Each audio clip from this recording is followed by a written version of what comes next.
مسلم شریف کے آگے الفاظ ہیں اس شہدائے احد والے قبرستان میں جو خطبے میں آپ نے فرمایا کہ مجھے خطرہ ہے کہ تم دنیا کے مال میں پھنس جاؤ گے، دنیا کی محبت میں ایک دوسرے کو قتل کرو گے، حتیٰ کہ تم بھی تباہ و برباد کر دیے جاؤ گے جس طرح تم سے اگلی امتیں برباد کر دی گئی۔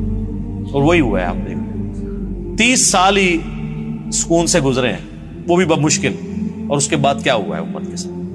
پھر اسلام کا عروج تو نیچے ہی آیا ہے، مسلمانوں کا عروج اوپر گیا ہے۔ ظاہر ہے سپر پاور تھی، اس کا ایکسپلوژن تھا، جب بھی آج امریکہ سپر پاور ہے تو سر وہ بھی بدماشی کر رہا ہے، اس وقت ہم سپر پاور تھے، ہم بھی کسی کو کھنگڑ نہیں دے دیں۔ اور میں آپ کو بتاؤں بڑے بڑے موحدین موجود ہیں غیر مسلموں میں، اور بعض اوقات تو ان کی خدا کے ساتھ ایسی کمٹمنٹ ہے وہ مسلمانوں میں نظر نہیں۔ ایک بندہ کرسچن تھا، نام اس کا ذہن سے اتر گیا، یورپ میں ہی، اس نے اپنے بارے میں یعنی اس کی بایوگرافی اس نے خود بھی لکھی، بڑی زبردست بات اس میں نے اس کی وہ پڑھی ہے، یقین کریں بندے کے آنسو نہیں رکتے، ہے کرسچن۔ وہ کہتا ہے کہ میری عمر 70+ ہو چکی ہے اور مجھے ڈاکٹروں نے بلڈ کینسر ڈائگنوز کر دیا، اور میں اس دن سے خوش ہوں۔ کہتے ہیں میں نے یہ بھی دیکھا ہے میرے ساتھ کتنے میرے لوگ ایک ایک کر کے فوت ہو گئے، اور میرے دوستوں کو جب کبھی کوئی بیماری کا پتہ چلتا تھا کہ تمہاری زندگی کے اتنے دن رہ گئے ہیں، تو وہ لگتا تھا اس اتنے دنوں سے پہلے ہی مر جائے گا غم سے، کیونکہ اس نے دنیا کی زندگی کو سب کچھ سمجھا تھا۔ کہتا ہے جس دن سے مجھے پتا چلا ہے نا، تو میں تو بےتاب ہوں مرنے کے لیے۔ کہتا ہے اس لیے کہ میری عمر اس وقت 5 سال تھی۔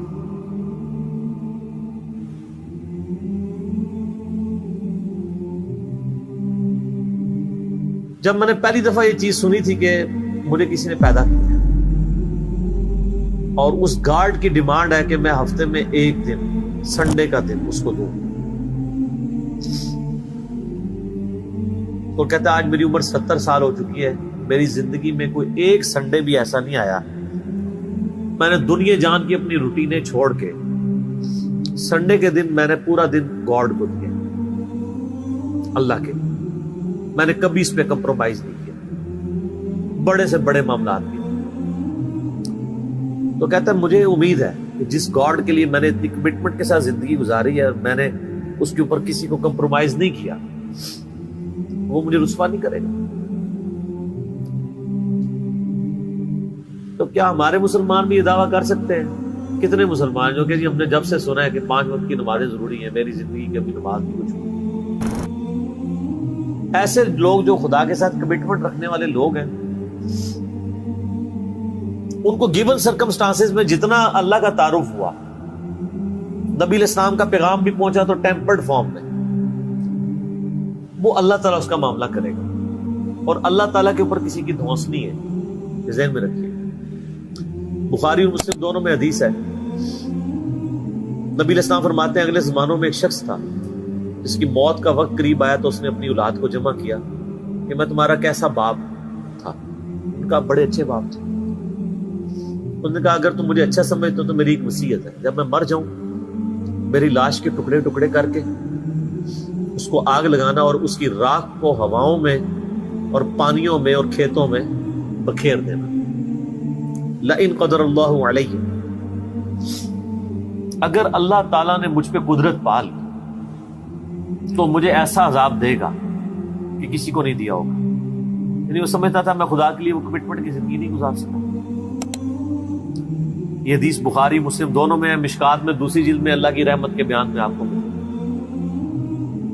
نبی علیہ السلام فرماتے ہیں جب وہ فوت ہو گیا اس کے پچھلوں نے یہی کچھ کیا، تو اللہ تعالیٰ نے ہواؤں کو پانیوں کو حکم دیا کہ اس کی راکھ سمیٹو، راکھ سمیٹی گئی، اللہ نے اسے زندہ کر دیا۔ اللہ نے کہا ہاں بھائی،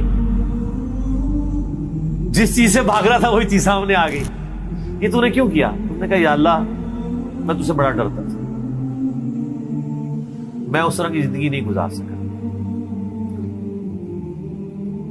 اللہ نے فرمایا تیرا یہ یقین تھا کہ تجھے کوئی پوچھے گا؟ بس اتنی بات ہے۔ کہاں یا اللہ تھا، اور میں یہ سمجھتا تھا کہ اس طرح اگر میری راکھ یعنی کہ بکھیر دی جائے گی مجھے زندہ نہیں کر پائے گا، حالانکہ یہ عقیدہ کفر ہے، لیکن یہ کفر جزوی ہے، کلی نہیں ہے۔ کلی کفر یہ ہے کہ کوئی شخص کہے کہ مردے کو اللہ زندہ نہیں کر سکتا۔ اسی لیے میں کہتا ہوں یہ مسلمانوں میں جو جزوی شرک آیا ہوا ہے نا، تھوڑا ہاتھ ہلا رکھا کر۔ جب تک کوئی اللہ کو، اللہ اور محمد کو عبداللہ مان رہا ہے نا، اگر چھوٹے موٹے اس میں شرک آئے ہوئے نا، تھوڑا سا ہاتھ ہلا رکھے۔ آپ ہاتھ ہلا رکھیں، اللہ کا معاملہ، اس کا معاملہ اس کو سمجھائیں ضرور۔ اس کا شرک جزوی ہے، کلی نہیں ہے۔ کہ یا اللہ، اسی لیے تو میں نے کہا تھا لَإِنْ قَدْرَ اللَّهُ عَلَيَّ، اگر اللہ نے میرے پہ قدرت پا لی تو میں تجھ سے ڈر گیا، اللہ نے میں تجھے بخش دیا۔ اللہ کو تو کوئی نہیں پوچھ سکتا نا کہ کسی کو گیون سرکمسٹانسز کیا دیے تھے، ان سرکمسٹانسز کے اندر اس نے کتنا بیسٹ پرفارم کیا۔ اب مسلمانوں کو بھی ذرا دیکھنا چاہیے کہ ان کو گیون سرکمسٹانسز کیا دیے گئے۔ ہم بالکل دین کے کنارے کنارے چل رہے ہوتے ہیں، منافقین کی طرح۔ کیا ہم اپنے دنیاوی معاملات میں بھی کنارے کنارے چلتے ہیں یا فرنٹ سے لیڈ کر رہے ہوتے ہیں ہم مسئلے؟ بڑھ چڑھ کے دین کی بات آ رہی، ناری کھوتی مر جاتی ہے، یعنی گدھا مر جاتا ہے۔ پرانے زمانے میں محاورہ بولا جاتا تھا نا، فلانے دی کھوتی مر جانا یا گدھا مر جانا۔ جب وہ کام کی باری ہے تو ساتھ ہی گدھا مر گیا۔ اور کوئی اور اس میں ہمارے ساتھ کوئی ہمدردی بھی نہیں کرتا۔ میں اکثر کہتا ہوں کہ آپ دن کے وقت اپنے موٹر بائک کی ہیڈ لائن آن کر کے نا 1 کلومیٹر بھی سفر نہیں کر سکتے، آپ کو راستے میں کئی بندے ایسے ایسے اشارہ کریں گے، لیکن آپ ایک مسجد میں 50 سال تک بغیر سنت کے طریقے کے نماز پڑھتے رہے، کوئی بھی آپ کو ایسے ایسے نہیں کرے گا، کیونکہ وہ آپ کے شر سے ڈرے گا۔ آپ بھی مجرم ہے، اور وہ اس لیے مجرم ہے کہ اس کو چاہیے کہ وہ دیکھے۔ مجھے بتائیں، آپ کے سامنے ایک نابینا شخص ہے اور وہ ایک گڑھے میں گرنے والا ہے، تو آپ چیخ نہیں مار دیں گے ایک بار؟ اور وہ نابینا بھی آپ کی چیخ کو بھول کے کہے گا شکر اس نے بچا لیا۔ لیکن دین کے معاملے میں آپ کسی کو پیار سے، محبت سے، کسی طریقے سے بھی سمجھانے کی کوشش کرے تو وہ آگے سے آپ کو دشمن سمجھتا ہے، لیکن دنیاوی منفعت میں نہیں سمجھتا، کہتا مہربانی سر، بڑی مہربانی۔ دین کے معاملے میں، اور دین کا یہ حال ہے کہ سب سے آخری پرائرٹی پہ ہے، بچہ بھی اسکول میں داخل کرانا 10 بندوں سے مشورہ ہوتا ہے، اور دین یہ ہے کہ جس آپ فرقے کی محلے کی مسجد میں پیدا ہوئے آپ کا وہی فرقہ ہے۔ ٹوٹل یہ آپ کی تحقیق ہے۔ میری جو پچھلے دنوں جو ویڈیو ایک چھوٹی سی چڑی تھی، زندگی بدلنے والی گفتگو، اس میں نے یہی تو رونا رویا ہے کہ ادھر تو پیکے والا ہی معاملہ چل رہا ہے۔ تحقیق کا مطلب یہ سمجھتے ہیں کہ اچھا اب میں نے تحقیق یہ کرنی ہے کہ چونکہ میرے محلے کی مسجد بریلویوں کی ہے تو بریلوی کون ہوتا ہے جس کو یہ کام کرنے چاہیے۔ وہ اس طرف نہیں جائے گا کہ میں اسلام کو دیکھوں، وہ بریلوی دیوبندی اہل حدیث شیعہ کی طرف جائے گا۔ یہ آپ نے دیکھا کتنا فرق ہے؟ کوئی بندہ کہ جی میں تحقیق کر کے مسلمان ہوا ہوں۔ جتنے بریلوی دیوبندی اہل حدیث بیٹھے ہوئے ہیں وہ اس لیے کہ ان کے باپ دادا تھے یا انہیں محلے کو وہ مسجد لگتی تھی۔ تو سر میرا ایک معصومانہ سا سوال ہے کہ اگر آپ کے محلے میں قادیانی کی مسجد عبادت گاہ لگتی ہوتی یا آپ کے ابا جی قادیانی ہوتے تو آپ ماشاءاللہ بہت تحقیق کر کے مسلمان ہو جاتے، قادیانی ہوتے۔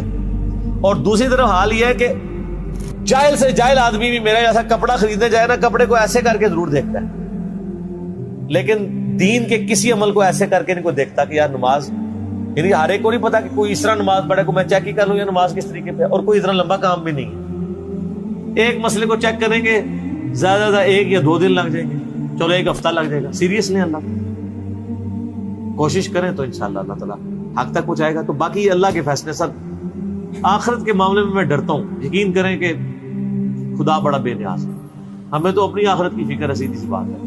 ہم تو کہتے ہیں اللہ تعالیٰ ہماری غلطیوں سے درگزر فرمائے، چاہیے کہ ہم لوگوں کے بارے میں فیصلہ کریں۔ میں تو اپنے بدترین دشمنوں کے بارے میں بھی قطعاً یہ یعنی جرأت نہ کروں کہ میں ان کی آخرت کا فیصلہ کروں، ناٹ ایٹ آل۔ آپ دیکھیں میں یزید کے بارے میں، میرے بارے میں میں بڑا سخت رویہ رکھتا ہوں، لیکن کبھی آپ نہیں سنیں گے کہ میں نے اس کو کہا ہو کہ وہ جہنمی ہے۔ آخرت کا فیصلہ اللہ نے کرنا ہے۔ دنیا میں ڈنگے کی چوٹ پہ جس نے غلط کیا اسے غلط کہیں گے۔ آخرت کا معاملہ جو ہے وہ چونکہ اللہ کے پاس ہے، اللہ کا فیصلہ ہے جس کے ساتھ جو معاملہ کرے۔ تو صرف جو دنیا کی جوڈیشری میں مقدمہ پیش کر کے آپ نے نہیں جیتنا، اللہ تعالیٰ نے صرف شواہد کی بنیاد پہ فیصلہ نہیں کرنا، گیون سرکمسٹانسز بھی دیکھنا ہے۔ میں اس کی چھوٹی سی مثال آپ کو دیتا ہوں، آپ بھی اس کو مانیں گے۔ مجھے بتائیں، ایک شخص خانہ کعبہ شریف سے 2 کلومیٹر کے فاصلے پہ اس کی کوٹھی ہے اور اس کا مکے میں کروڑوں کا بزنس ہے، اس کے پاس 3-4 ایئر کنڈیشن گاڑیاں ہیں اور وہ ایئر کنڈیشن گاڑی میں بیٹھ کے ساری نمازیں آ کے حرم شریف میں پڑھتا ہے، کام جو اور کوئی نہیں. 1 لاکھ نماز کا ثواب یا 1000 نمازوں کا ثواب یا 10,000 نمازوں کا ثواب لے رہا ہے. اور ایک شخص پاکستان میں ہے اور اس کا حال یہ ہے کہ وہ جون جولائی کی تپتی دوپہر میں روڈ کے اوپر لک ڈالنے کی اس کی ذمہ داری ہے، اور اسی سے جو تھوڑی سی مزدوری اسے ملنی ہے اس نے جا کے بال بچوں کا رزق خریدنا ہے. ظہر کی نماز کا ٹائم ہوتا ہے، مسجد وہاں سے دور ہے، اس کے پاس سواری بھی نہیں ہے، پیدل جا نہیں سکتا کیونکہ پیچھے سے نوکری سے نکال دیا جائے گا. وہ اپنا وہ گندا سا پرنا وہی زمین پہ ڈالتا ہے قبلہ رخ، اور قریب کسی ٹوٹی سے، کسی پانی کے نل سے یا کسی چشمے سے، اگر اسلام آباد میں نے دیکھا ہے لوگوں کو ایسے، خصوصاً پٹھانوں کو، گرین بیلٹ میں نماز پڑھ رہے ہو.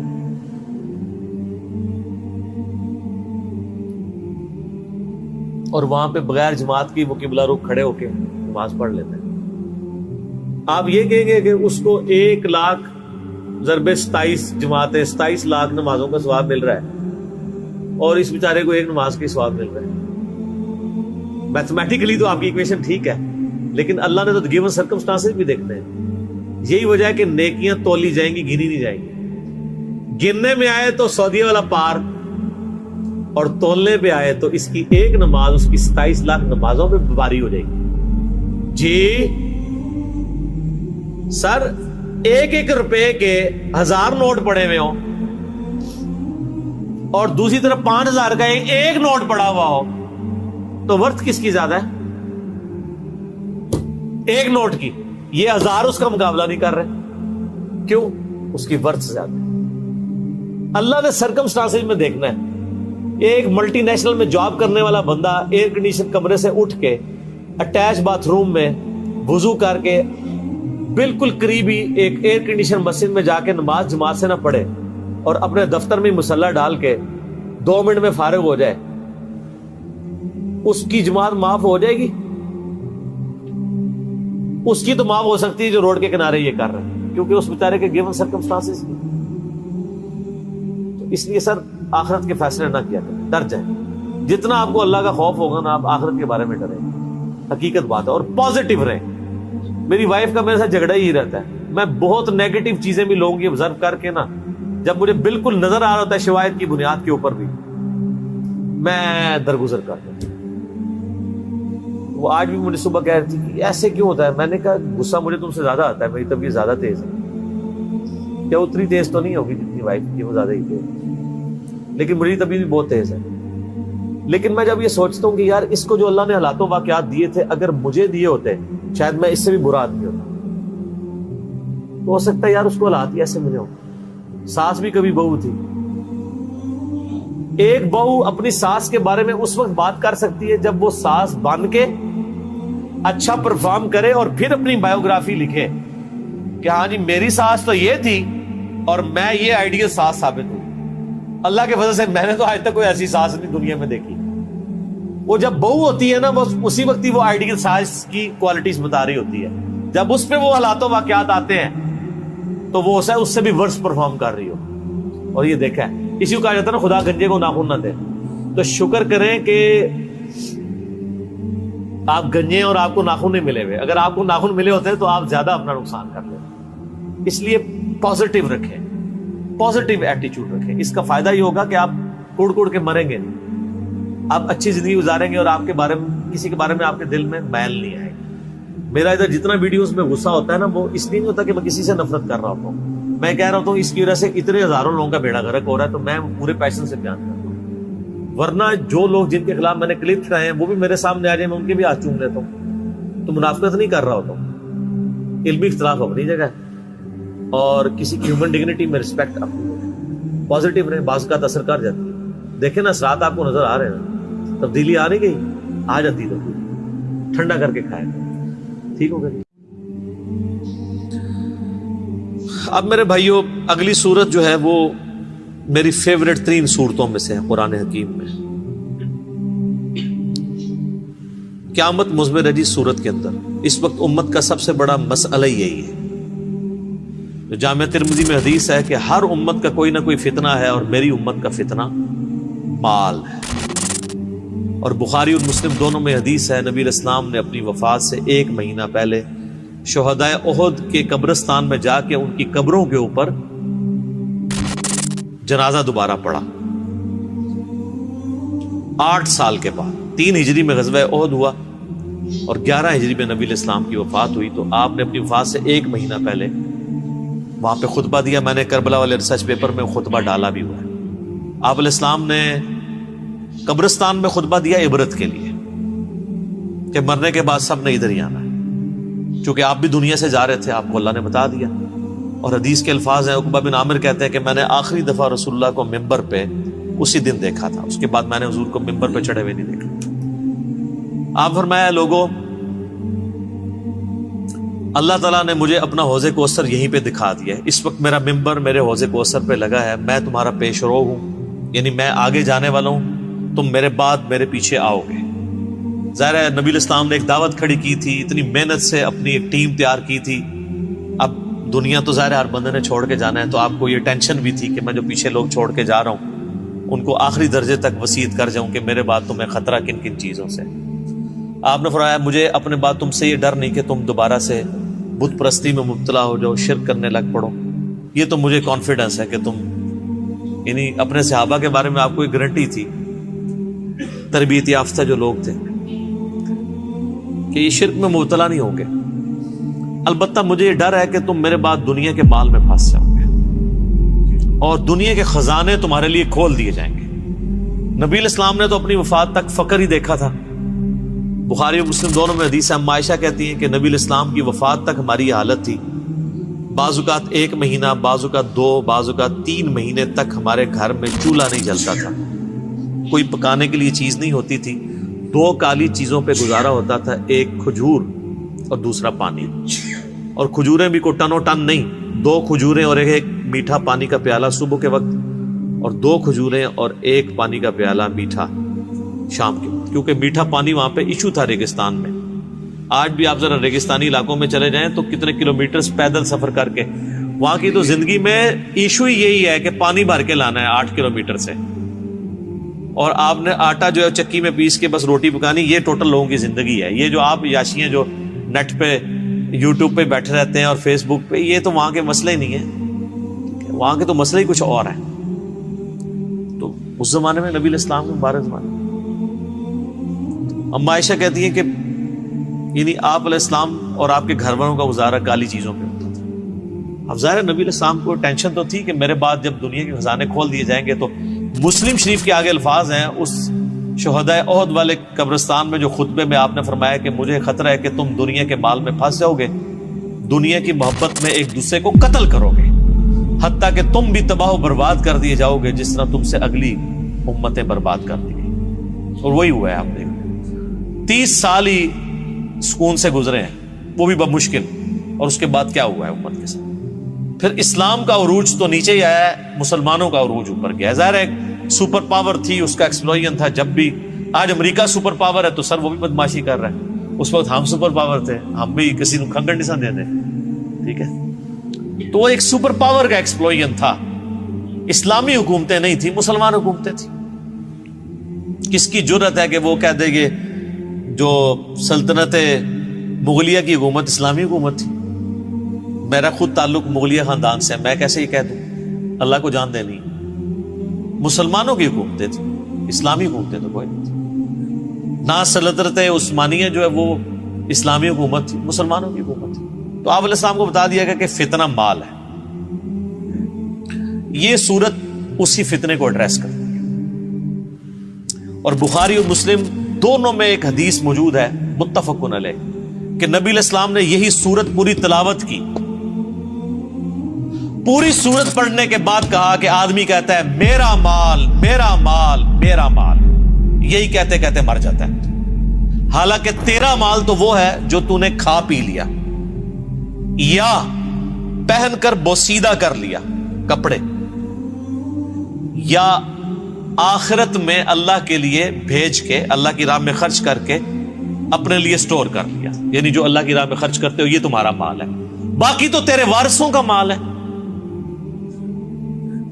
بخاری اور مسلم دونوں میں حدیث ہے، نبی علیہ السلام نے فرمایا انسان کے 3 دوست ہیں، ایک ہی ساتھ جاتا ہے، 2 باہر ہی رہ جاتے ہیں، اس کے رشتہ دار اور مال یہ قبر سے باہر رہ جاتے ہیں، اور اس کے اعمال قبر میں ساتھ جاتے ہیں۔ بخاری اور مسلم دونوں میں حدیث موجود ہے، نبی علیہ السلام نے فرمایا کہ ابن آدم کے پاس اگر سونے کی 2 وادیاں ہو نا تو وہ کہے گا تیسری بھی آ جائے، اس کا پیٹ صرف قبر کی مٹی بھرے گا۔ یہ لالچ ایسی چیز ہے جس کے پاس مال آ جائے اس کی بھی ختم نہیں ہوتی، یہ قبر کی مٹی اس کا پیٹ بھرے گی۔ یہ ساری حدیثیں بخاری مسلم میں جتنی میں بیان کر رہا ہوں، باہر کی کتابوں سے نہیں، اور یہ تقریباً آلموسٹ 17 رکت انگیز حدیثیں میں نے مسئلہ نمبر 51 میں ریکارڈ کروائی ہیں۔ رزق حرام کی مذمت، دنیا پرستی کا انجام اور اس کا علاج۔ 11 آیات قرآن حکیم سے کراس ریفرنس کے طور پہ پیش کی، جس میں نے یہ صورت بھی ڈسکس کی تھی، اور 17 احادیث بخاری اور مسلم سے۔ وہ سننے والا لیکچر ہے، قبلہ صحیح کرنے والا لیکچر ہے، مسئلہ نمبر 51۔ تو نبی صلی اللہ علیہ وآلہ وسلم کو یہ بات پتا تھی کہ میرے بعد فتنہ کیا بننے والا ہے امت کے، تو آپ کا زہد پریکٹیکلی آپ نے پروف کیا۔ بخاری اور مسلم دونوں میں حدیث ہے، نبی علیہ السلام دعا کیا کرتے تھے، اے اللہ محمد اور آل محمد کو صلی اللہ علیہ وآلہ وسلم بس اتنا ہی رزق دینا کہ ان کی روح اور جسم کا رشتہ برقرار رہے، یعنی بس سانس چلتی رہے، اس سے زیادہ مجھے رزق نہیں چاہیے۔